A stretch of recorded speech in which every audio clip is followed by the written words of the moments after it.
Welcome to the Her Story Circle podcast, the podcast that brings you the extraordinary tales of everyday women who are changing the world. I'm your host, Gertrude Mache, and I'd like to acknowledge traditional custodians of the land on which we meet today. I also like to pay my respects to elders, past, present, and emerging. Every week, we dive into the lives, challenges, and triumphs of women from all four corners of the globe. We're here to inspire, enlighten, and connect, sharing stories that uplift and empower.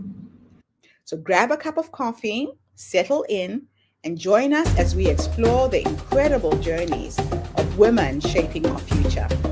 This is Her Story, where every woman's voice matters. Hello, everybody, and welcome back to the Her Story Circle. This is Gertrude Mache here in beautiful Melbourne, Australia. And today I am blessed with the presence of yet another fascinating woman. Welcome, welcome, welcome to our tribe. Please tell everybody your full name, where you're based, and share your story with us today.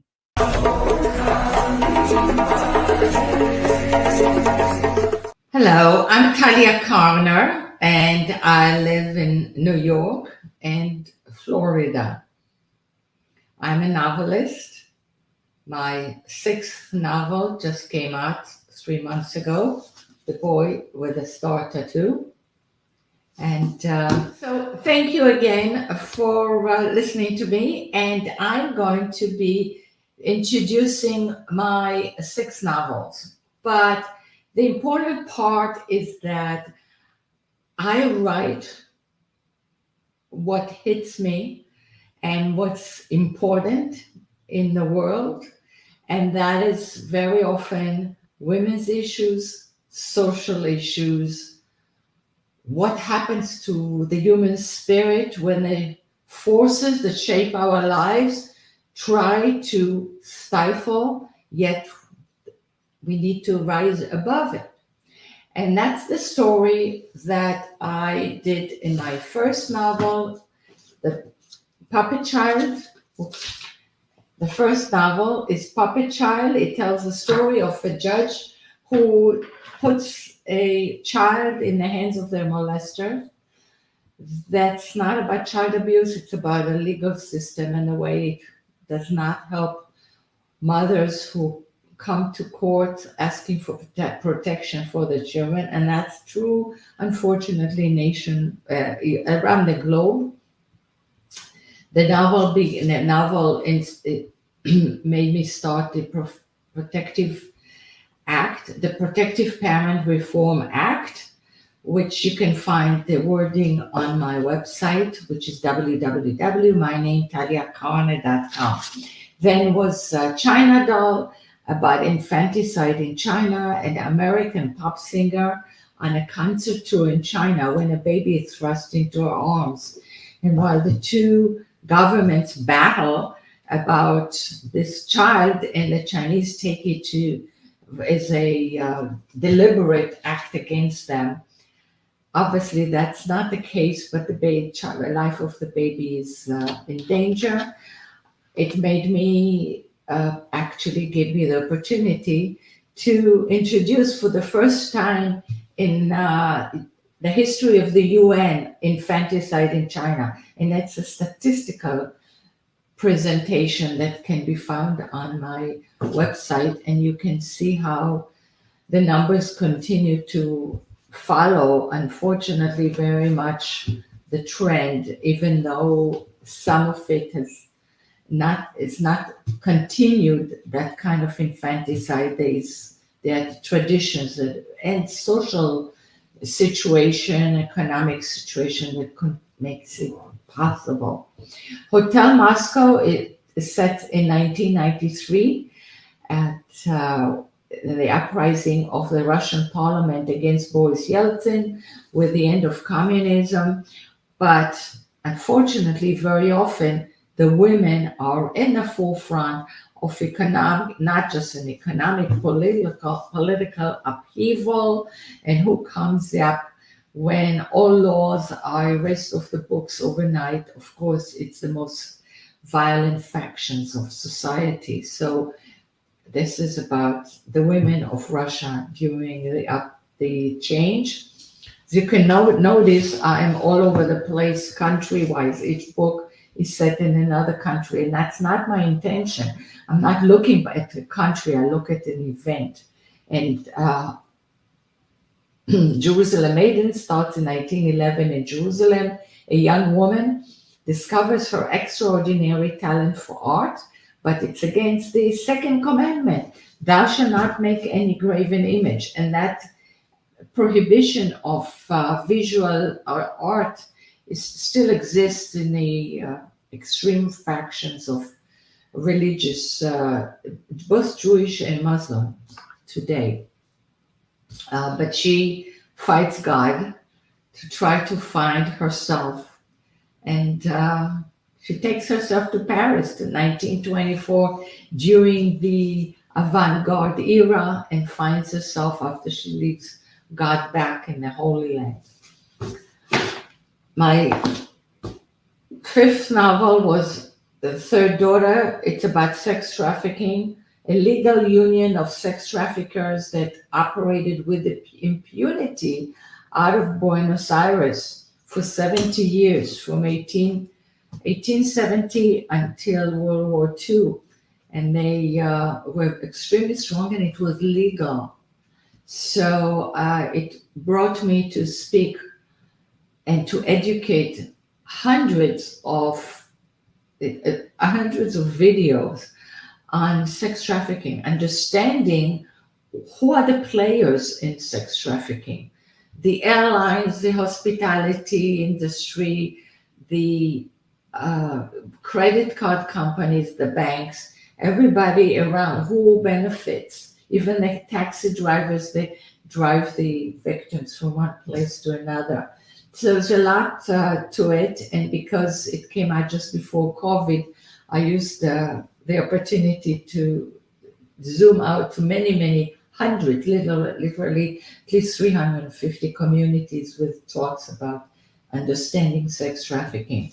And my latest novel, The Boy with a Star Tattoo, came out just 3 months ago, and it is actually related to Israel, 1946 and 1969, but both stories are set in France, even though it is Jewish and related to Israel. So the entire story is set in France, which is very interesting. And I can talk about that alone for an hour. But with that, I will pass it back to you, Gertrude. Talia, thank you so much for sharing your story with us today. You Um, have had an incredible career. You transitioned from being the publisher of Savvy Women magazine to a full-time novelist. How did your earlier career influence your journey into fiction writing?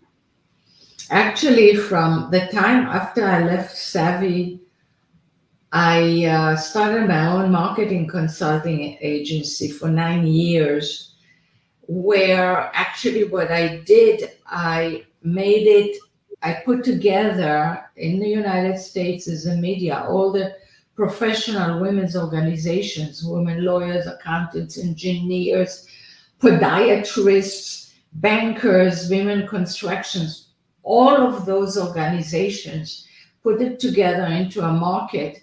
And while I attracted advertisers to them, because now I was able to present a whole group against magazines such as Business Week and others, Fortune magazines, that were meant for very high echelon, big corporations, while women tended to be in smaller businesses. So I attracted advertisers, and I generated not just income for those organizations, but specifically we targeted those to the educational foundations of each of these organizations. So women in banking had programs to educate young women in the banking industry, maybe internships and so on. But Yes. the less traditional industries, such as construction, for example, did a fantastic job in bringing women and paying women in engineering schools a variety of programs. But as I'm saying, it could be across the board. And so I generated $1 million worth of income over a period of 9 years. So it Wow. wasn't drips, it wasn't huge amount relatively, but Mhm. that's what I did. So working for women's issues has been something that just came naturally for me. It was Yes. what I wanted to do. And the moment I started writing, that was naturally for me that the subject that grabbed me and did not let go until I produced a novel that tore at your heartstrings was was the way for me to go and still does. So your novels often explore deep and sometimes dark themes related to women's rights and societal issues. What drives you to choose these topics? They find me. I don't have to go looking for them. Yeah. They find me, and it could be a road sign, it can be a site of a sculpture, it can be a sentence I hear overhear from somebody on the bus in the city Hmm. that people and it starts an entire story that doesn't stop. So yeah, it doesn't take that much. But at that point, I realized that that subject had interested me for 20 years, and Yes. were a lot of items already is stored in my brain that put this together at that moment, and it just forces me and haunts me with additional information, just comes all over, it hit me from all directions, which is Wow. the case with the boy with the star tattoo that started with the road sign for Cherbourg in France, in Normandy. When I passed by, my husband and I were driving, I passed by the road sign. And I said, I know something that happened here. And from that point on, things started happening and Oh, coincidences, and people come to me. And it was just mind boggling how much information started coming at me that's mm, related to my stories. it's interesting. So, can you discuss the research behind the third daughter and what inspired you to write about sex trafficking in the late 1800s? It started with the story of everybody has heard and seen Fiddler on the Roof. Yes. Okay, it's I don't think there's any ethnic play that had gotten nearly as much exposure as Fiddler on the Roof, been played in languages all Yeah. over the world, Yes. including the Far East. Hmm. And I've seen a production in Thailand, singing all of these shtetl, the Jewish village songs.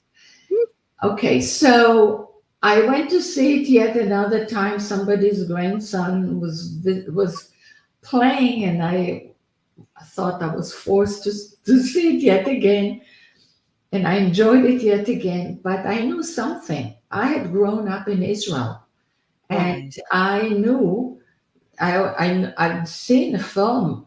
Tevye, as the character of Fiddler on the Roof, had 7 daughters, but Fiddler on the Roof has only 5, that version. So I was curious what happened to the other 2 daughters, and I got the original book, and which is short stories, and I read the short stories, the original. They were separate.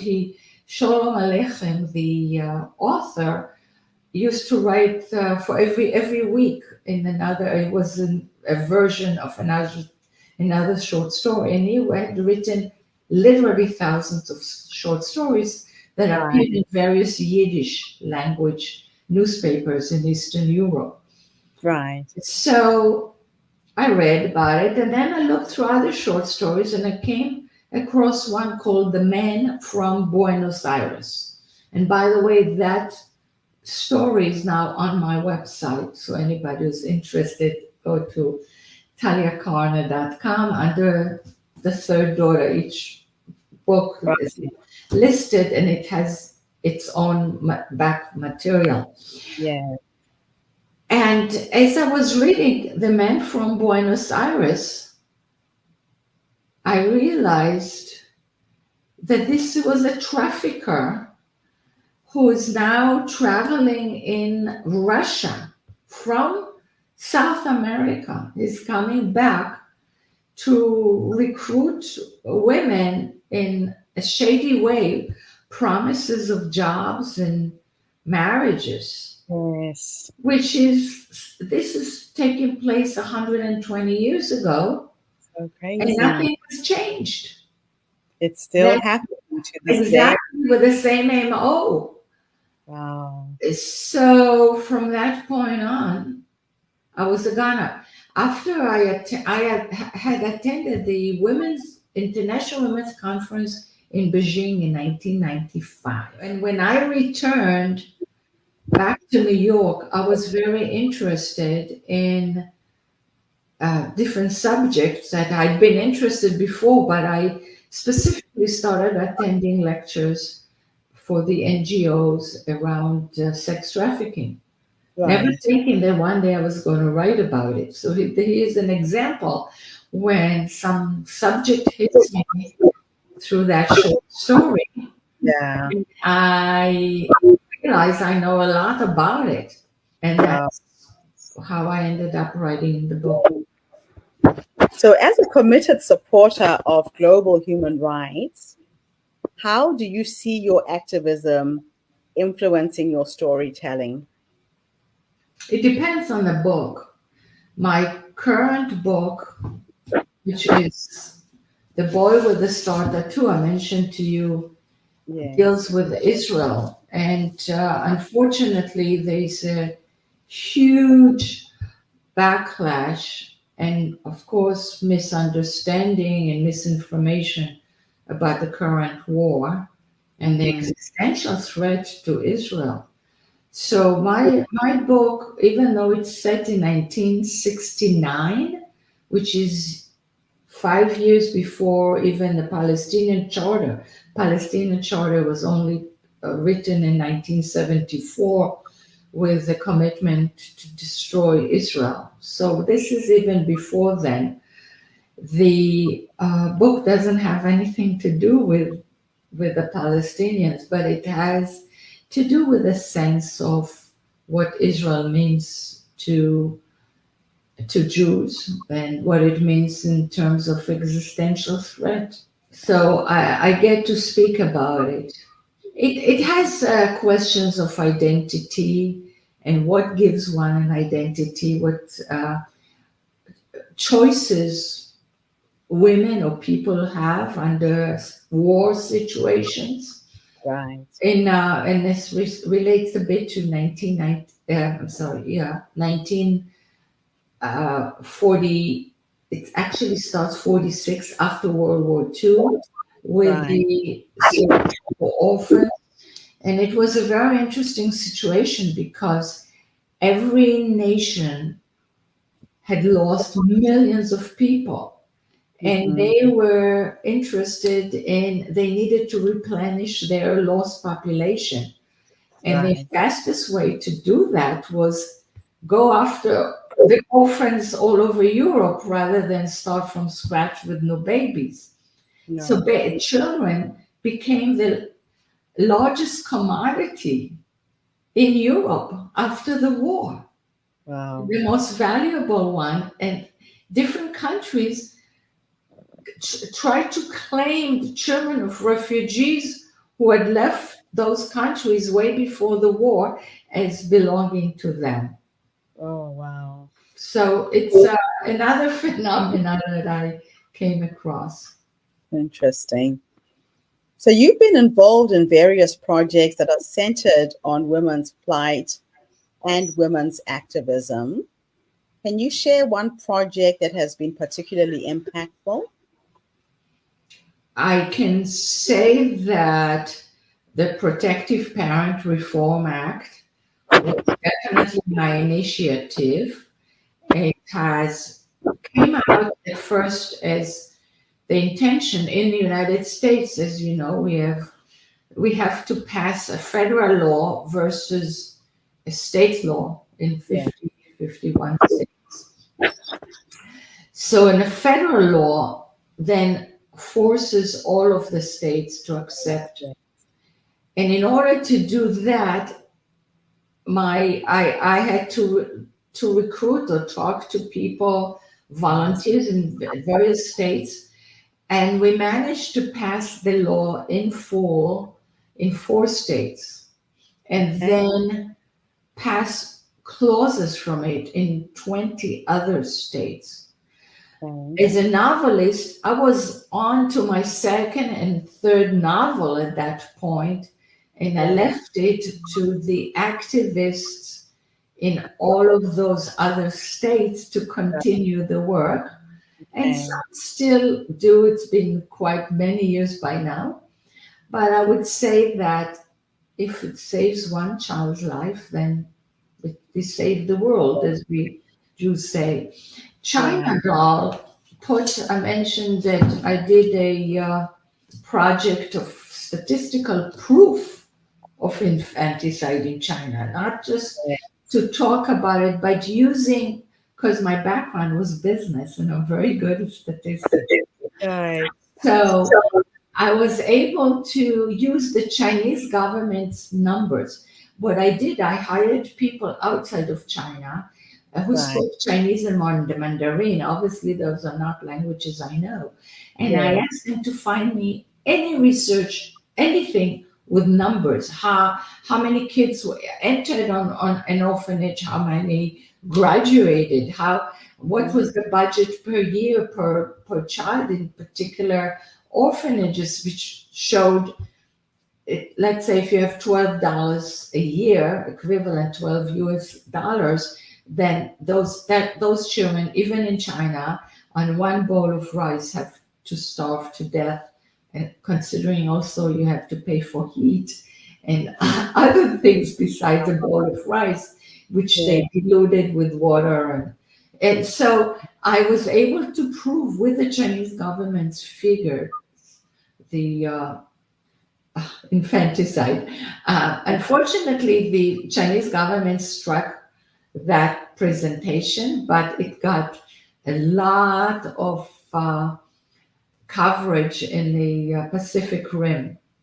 Right. And so it went on. It depends on the subject. As I mentioned, the third daughter, I've been able to educate many people. Here's the simple first question I ask my audience. What's the number one problem with sex trafficking? It's the demand. Yes, men who pay for sex. Yeah. So it's so often I get answers before I get this correct answer that you have, and that is, oh, there are a lot of immigrants, a lot of poor people, a lot of in this town, in this city. If it's Dallas, if it's Miami, I get, oh, there are a lot of immigrants and a lot of poor people. Well, but that's not what No. drives any business. Again, No.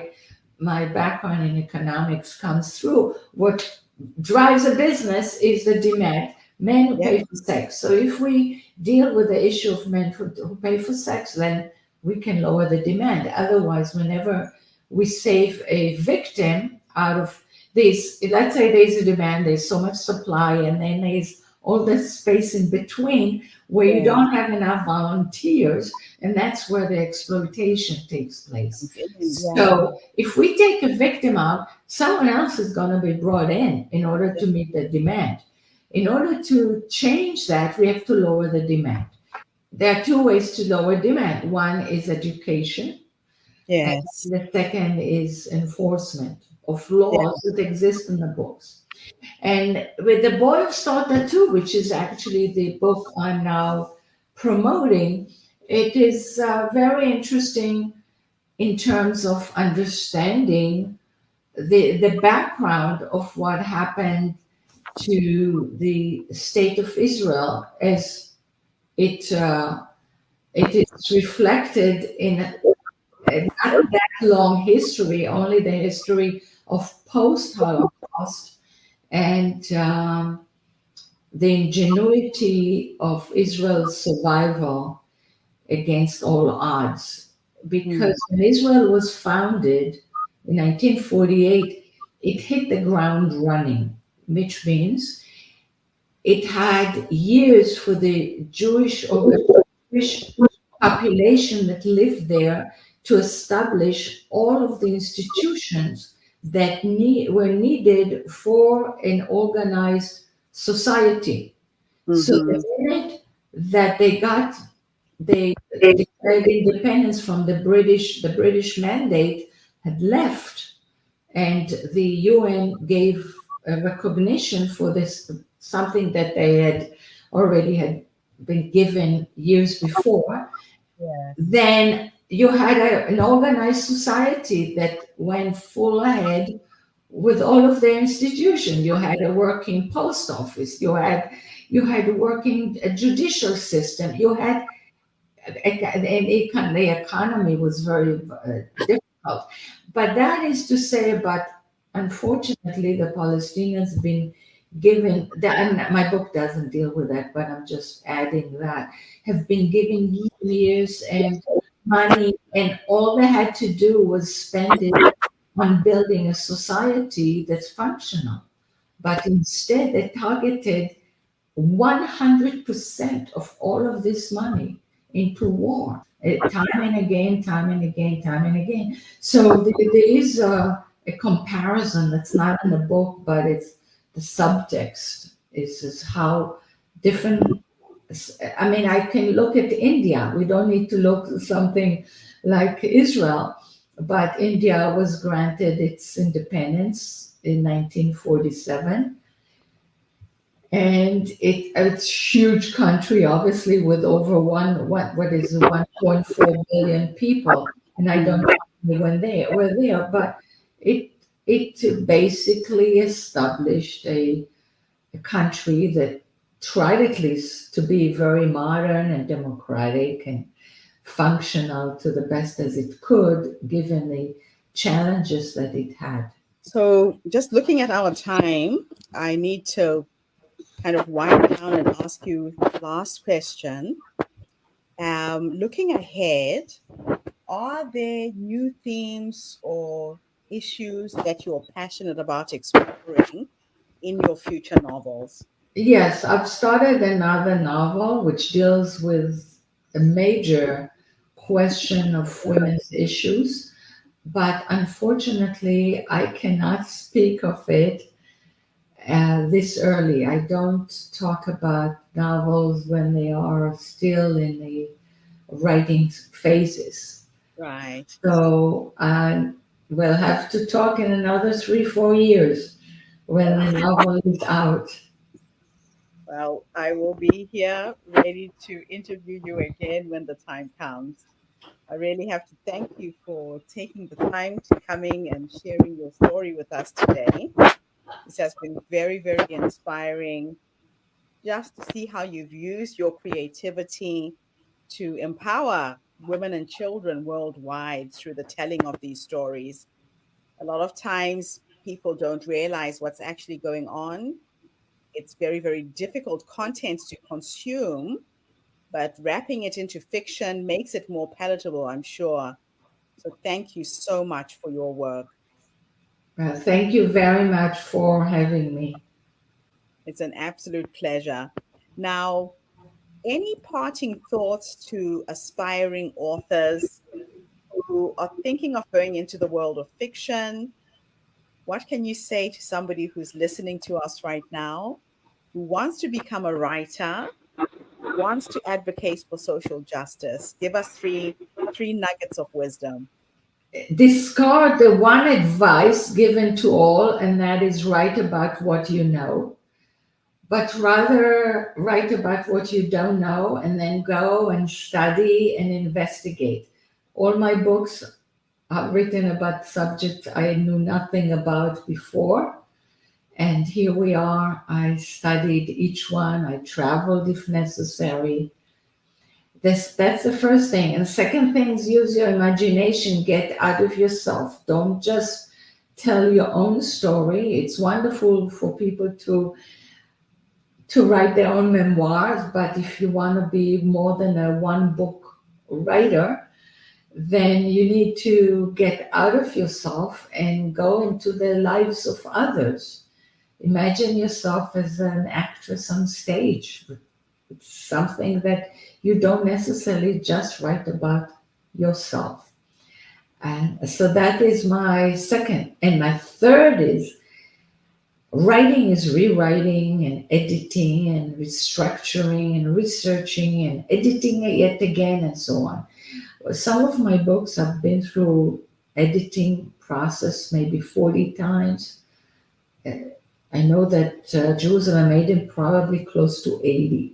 So you need, if you go into this project, is a very long and somewhat lonely journey, but very satisfying. But you have to love that. And otherwise, you will not have publishable material, but you can learn how to do it. So go ahead and write your first novel. Fantastic. And I've got your website at the bottom of the screen. If anybody is interested in your books, all of them are available there, correct? Yes, yes, they are available on everywhere where books are being sold around the world. Because my publisher is HarperCollins. It's very big, and so of course Amazon in any area, but your bookstore in any English language country can just order it through a bookstore. And I'd like to support your independent bookstores. Thank you so much, Talia, for coming online today and sharing your story with us. And thank you to everybody who's tuned in. The Her Story Circle is bringing you the voices and stories of women from all over the world. We share our stories to uplift you, inspire you, energize you, and empower you. So tune in again tomorrow when I interview yet another amazing guest. In the meantime, have a fantastic day, morning, or evening, wherever you are in the world, and bye for now. Thank you so much. Thank you for tuning into the Her Story Circle podcast. I hope today's story has inspired you to believe in the power of our stories and the difference you can make in the world when you use your voice. I'm Gertrude Mache, and it's been an honor to share this space with you, where voices from all walks of life come together to weave a rich tapestry of diverse perspectives. Don't forget to subscribe, rate, and review our podcast to help us share these stories with more listeners. Follow us on social media by looking for the Her Story Circle podcast for more updates. And join us tomorrow for another episode filled with courage, resilience, and empowerment. Remember, your story matters, and together we're building a stronger, more inclusive world. Until next time, keep making